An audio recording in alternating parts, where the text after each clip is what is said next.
Welcome to Bharat special. నేను మీ భారతి. ఎలా ఉన్నారండి అందరూ? నేనైతే చాలా బాగున్నాను అండ్ మీ అందరు కూడా చాలా బాగుండాలని కోరుకుంటున్నాను.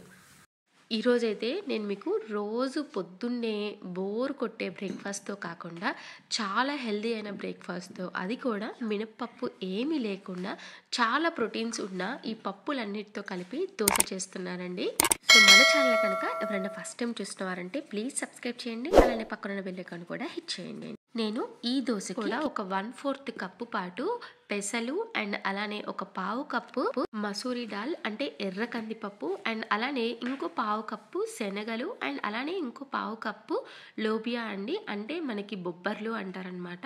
సో అవన్నీ కూడా ఒక పావు కప్పు అన్నీ తీసుకున్న తర్వాత ఒక కప్పు రైస్ని తీసుకొని ఇలా వాటర్ యాడ్ చేసుకొని ఒక 4 to 5 టైమ్స్ ఇలాగా బాగా క్లీన్ చేసుకోవాలండి. అంటే మనకి వాటర్ అనేవి ఇలా బాగా ఆ పప్పులు బాగా కనిపించేలాగా అన్నిసార్లు పప్పుల పైన ఉండే పొట్టు అంతా కూడా పోయే వరకు బాగా నీట్గా క్లీన్ చేసుకున్న తర్వాత మీరు ఒక 5 to 6 అవర్స్ కానీ లేకపోతే పొద్దున్నే చేసుకునేటట్టుంటే ఓవర్ నైట్ కానీ ఇలా బాగా నానబెట్టుకొని బ్లెండర్లో యాడ్ చేసుకున్న తర్వాత ఇలా కొద్దిగా పప్పుని యాడ్ చేసుకున్న తర్వాత వాటర్ని మనం ఆ పప్పులు మునిగేంత వరకు సరిపడా వాటర్ పోసేసి ఇలాగా స్మూత్ బ్యాటర్ లాగా ప్రిపేర్ చేసేసుకోవాలండి. ఇలా మనం పప్పులన్నిటినీ కూడా ఇలా స్మూత్ బ్యాటర్ లాగా ప్రిపేర్ చేసుకున్న తర్వాత ఒకసారి పిండినంతా కూడా బాగా కలుపుకొని పెట్టుకోవాలండి.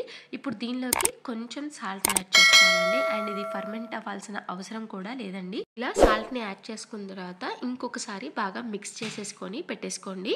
అండ్ ఇప్పుడు పొయ్యి మీద ప్యాన్ పెట్టేసేసి కొద్దిగా బ్యాటర్ని తీసుకొని ఇలా బాగా స్ప్రెడ్ చేసుకున్న తర్వాత దీన్ని కొద్దిగా ఆయిల్ అప్లై చేయాలండి. ఆయిల్ కూడా ఎక్కువ అవసరం లేదండి, మీరు నార్మల్ దోశకి ఎలా అయితే అప్లై చేసుకుంటారో అంత ఆయిలే సరిపోతుందండి. అండ్ ఇప్పుడు ఈ దోశని మనకి ఇలాగా కొంచెం గోల్డెన్ బ్రౌన్ కలర్లోకి కొంచెం కాలిపోయిన తర్వాత మనం ఇంకో వైపు కూడా తిప్పేసేసుకొని కాల్చుకున్న తర్వాత ఈ దోశలోకి మీరు కోకోనట్ చట్నీ అయినా లేకపోతే పీనట్ చట్నీ అయినా టొమాటో చట్నీ అయినా ఏ చట్నీ అయినా కూడా చాలా టేస్టీగా ఉంటుందండి. అండ్ నేనైతే పీనట్ చట్నీతో పాటు క్యారెట్ పికిల్ కూడా రైస్తో పాటు దోశ కూడా చేసేసుకున్నాను అనమాట. అండ్ దోశలు చాలా సాఫ్ట్గా వచ్చాయండి. సో చూసారు కదా, మీకు ఈ రెసిపీ నచ్చితే కనుక ఖచ్చితంగా ఒక లైక్ చేసి మీ ఫ్రెండ్స్ రిలేటివ్స్కి కూడా తప్పకుండా షేర్ చేయండి. అలానే మీరు కూడా తప్పకుండా మీ ఇంట్లో ట్రై చేయండి, మీ ఇంట్లో వాళ్ళందరికీ కూడా బాగా నచ్చుతాయి.